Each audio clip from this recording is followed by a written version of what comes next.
Le Conseil national de transition a voté le projet de loi portant code minier en République du Mali et le projet de loi relatif au contenu local dans le secteur minier. Signature d'une convention de partenariat pour la prévention et la lutte contre l'extrémisme violent et le terrorisme au Mali.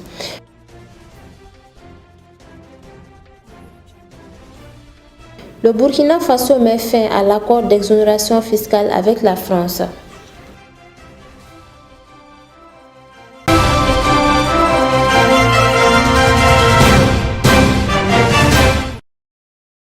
Merci de nous rester fidèles. Mesdames et messieurs, bonsoir et bienvenue dans cette édition. Le Conseil national de transition a adopté 2 projets de loi au cours d'une session extraordinaire convoquée par un décret présidentiel. Les membres du CNT ont adopté à l'unanimité le code minier et le texte concernant le contenu local dans le secteur minier.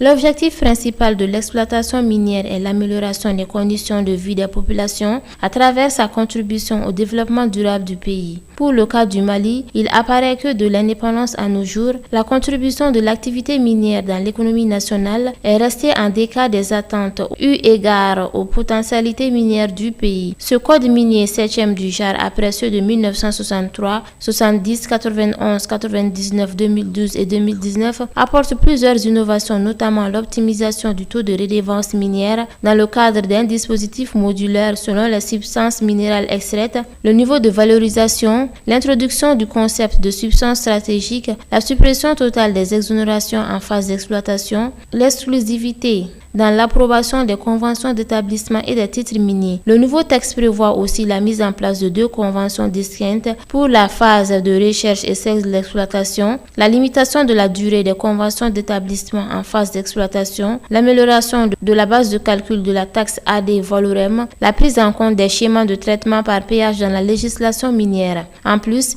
il est prévu la détermination du mode de calcul de la prise de participation en numéraire de l'État et des privés nationaux, le renforcement du droit de préemption de l'État dans les actes de cession de titres miniers, ainsi que l'introduction des zones promotionnelles en phase de recherche. Quant au texte concernant le contenu local dans le secteur minier, il vise à augmenter l'approvisionnement de biens et de services des sociétés minières par les opérateurs locaux, à favoriser les entreprises nationales, la participation des nationaux au capital des sociétés, mais également augmenter l'embauche du personnel venant de la population locale, restreindre l'emploi des étrangers, augmenter les retombées des investissements miniers dans les secteurs non miniers, augmenter la production et la transformation locale, ainsi que les capacités des entreprises nationales en tant qu'opérateur minier. Pour le ministre des Mines, il s'agit de quitter le péché original de notre modèle minier qui était fondé sur l'extractivisme alors que cela ne profite pas au peuple. Selon Amadou Keïta,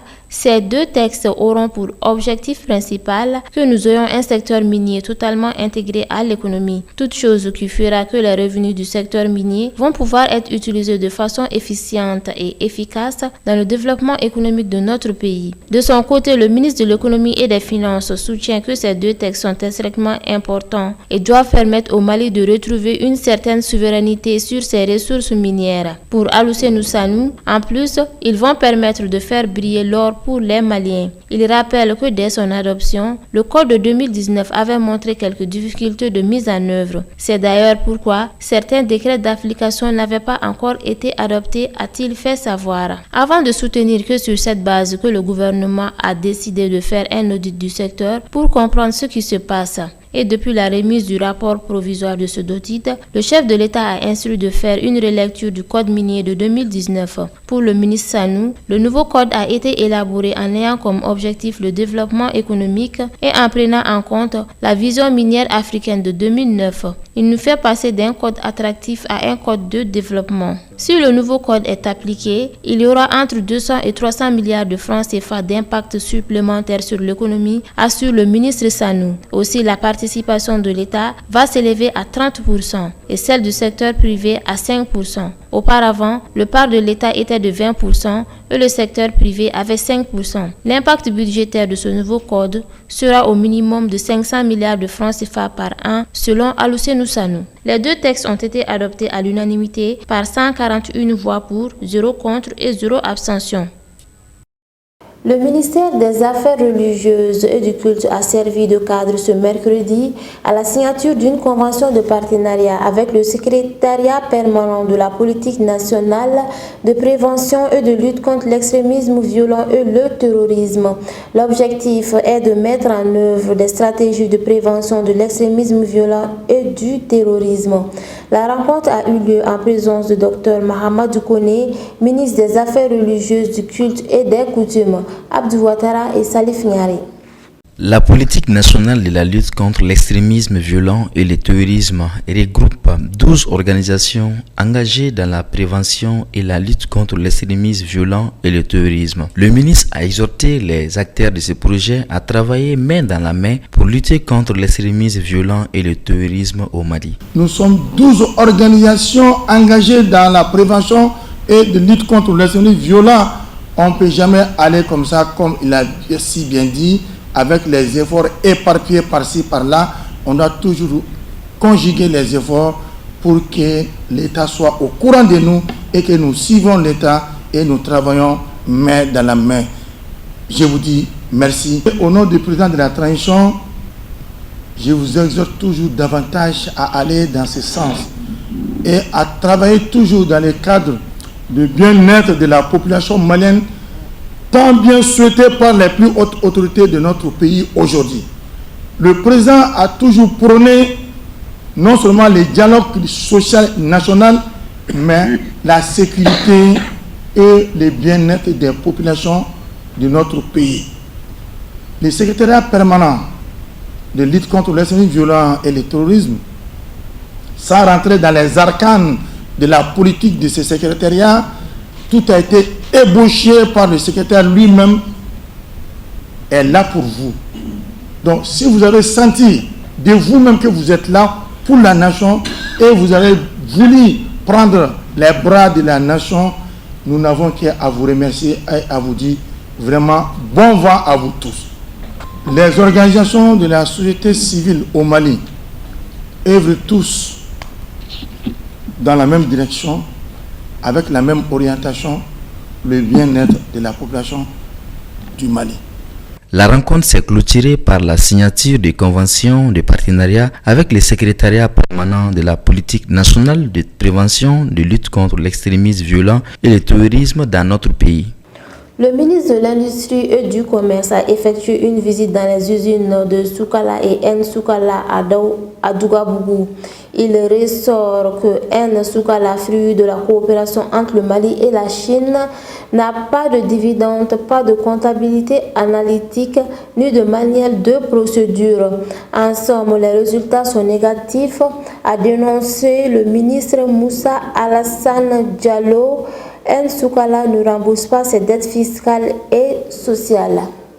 Le ministre de l'Industrie et du Commerce, Moussa Alassane Diallo, a déclaré que N-Soukala ne rembourse l'emprunt rétrocédé par l'État du Mali d'un montant de 46 milliards de francs CFA. Elle ne paye pas correctement sa dette fiscale, a-t-il déploré. Le ministre Diallo poursuit que N-Soukala ne paye pas de dividendes et de redevances à l'État du Mali. Selon le ministre de l'Industrie et du Commerce, l'usine N-Soukala ne respecte pas la réglementation, la législation du travail en vigueur en République du Mali et elle n'a pas de procédure administrative et financière à jour qui permet d'assurer la double signature sur les comptes avec un Malien et Chinois. Toujours pour lui, N-Soukala ne tient pas une comptabilité analytique qui permet d'assurer la vérification du coût de production. Donc tout cela se traduit aujourd'hui par l'absence de transparence dans la gestion. La comptabilité analytique permet de mieux comprendre les frais de l'entreprise en les classifiant selon leur nature. Elle permet de détailler les dépenses effectuées de façon exhaustive afin d'améliorer le contrat et la gestion. La comptabilité financière, qui est la seule comptabilité obligatoire, dira combien dépensent les employés en voyage d'affaires de façon générale. Tout au plus,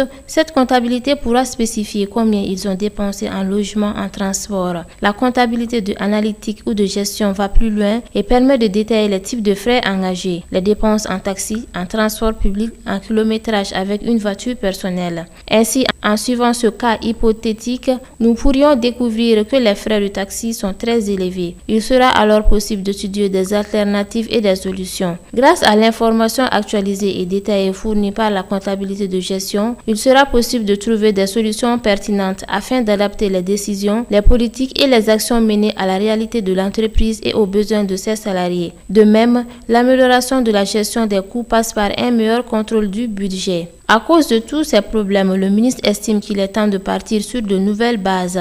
Il n'y a aucun programme de développement économique, notamment d'aménagement des terres, pour accroître le niveau de la production sucrière et de la canne à sucre. Il n'y a pas de programme industriel pour le court et le long terme, a-t-il affirmé lamentablement. Il poursuit que Nsukala ne présente ni une rentabilité économique, ni une rentabilité financière, parce que les fonds propres sont négatifs, le fonds de déroulement est négatif, la trésorerie est négative, les résultats nets sont négatifs, la capacité d'endiguement est nulle, les ratios de gestion ne sont pas respectés. Vu ces carences, le ministre Diallo a prononcé que le Mali ne gagne rien du tout à Nsukala et cela ne peut pas continuer. Une affaire est bonne que si chaque partenaire gagne. Pour trouver une solution au problème de Soukala et Nsukala, le ministre a évoqué la convocation d'un conseil d'administration et une assemblée générale dans tous les prochains jours en collaboration avec le ministre de l'économie et des finances afin de passer à peine fin l'ensemble des problèmes rencontrés au terme duquel sortira des décisions qui respecteront l'engagement du président de la transition, le colonel Assimi Goïta. À moins de 6 mois des prochaines élections pour un retour à l'ordre constitutionnel, le gouvernement a initié une rencontre d'échange avec les partis politiques sur la suite du processus électoral après le référendum du 1er et 18 juin dernier. La rencontre a pour but de réfléchir sur la prorogation de la transition afin de bien organiser les élections.